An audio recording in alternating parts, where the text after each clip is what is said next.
இன்றைக்கு கிறிஸ்துவ மத்தியிலே ஃபாஸ்டிங் என்பது ஒரு பெரிய ஒரு சேலஞ்ச்.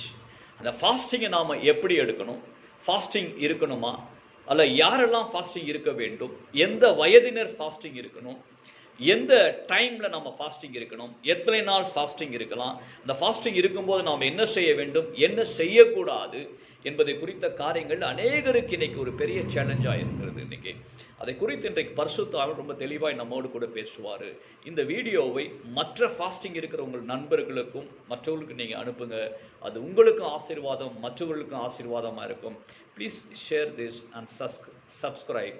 மற்றவர்களுக்கு இது பிரயோஜனமாக இருக்கும்.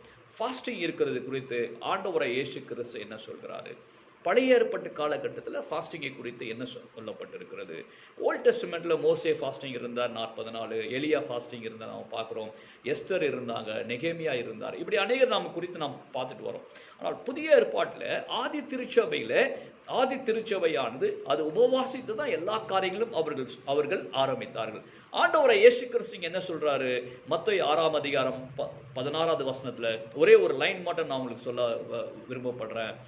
நீங்கள் உபவாசிக்கும் பொழுது, when you fast, not if you fast. ரொம்ப தெளிவாக இருக்கும்.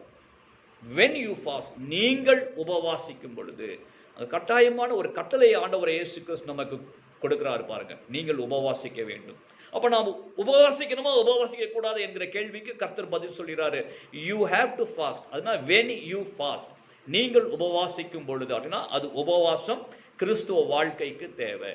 சரி, இது உபவாசிக்க வேண்டும். ஆதி திருச்சபையில எதற்காக உபவாசித்தாங்க? ஒரே ஒரு காரியத்தை மட்டும் சொல்லி நான் எப்படி உபவாசிக்கின்ற காரியத்துக்குள்ள நான் போயிடுறேன். இதை 2 பார்ட்டாய் நாம் பார்க்க போறோம்.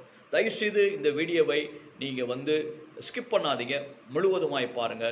இதனுடைய செகண்ட் பார்ட்டை நீங்க பாருங்க, அது மிகவும் பிரயோஜனம் உள்ளதா இருக்கும்.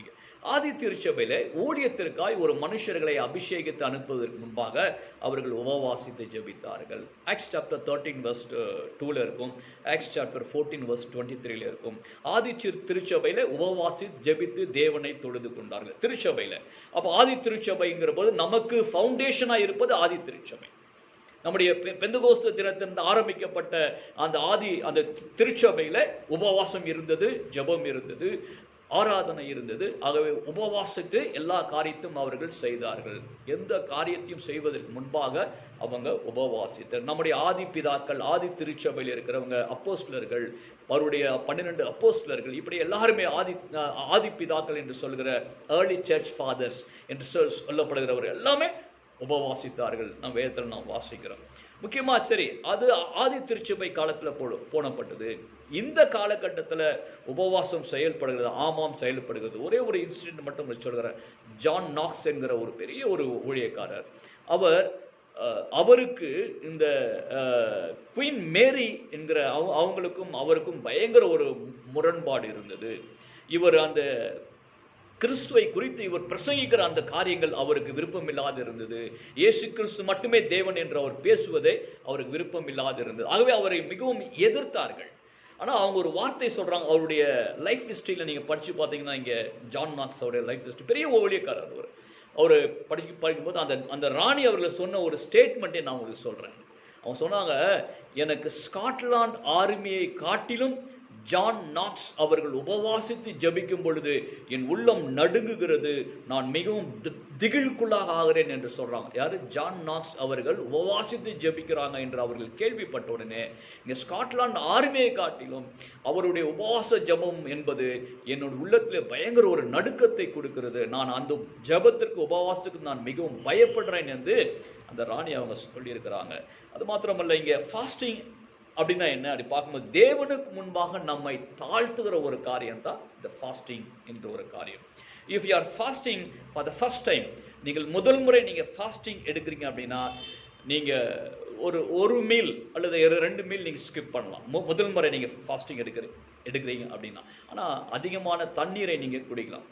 நிறைய முதல் முறை நீங்கள் ஃபாஸ்டிங் எடுக்கிறீங்கன்னா, please drink as much as water possible. எவ்வளோ தண்ணீர் உங்களால் குடிக்க முடியுமோ அவ்வளோ தண்ணீர் குடிங்க. இந்த உபவாசத்தை குறித்து யாரும் உங்களுக்கு இவ்வளோ தெளிவாக உங்களுக்கு போதிப்பதே கிடையாது. பரிசுத்த ஆவியானவர் எனக்குள்ள ஒரு ஏவுதலை கொண்டதுனால நான் இன்றைக்கு இதை குறித்து உங்களோடு கூட பேசிக்கொண்டிருக்கிறேன்.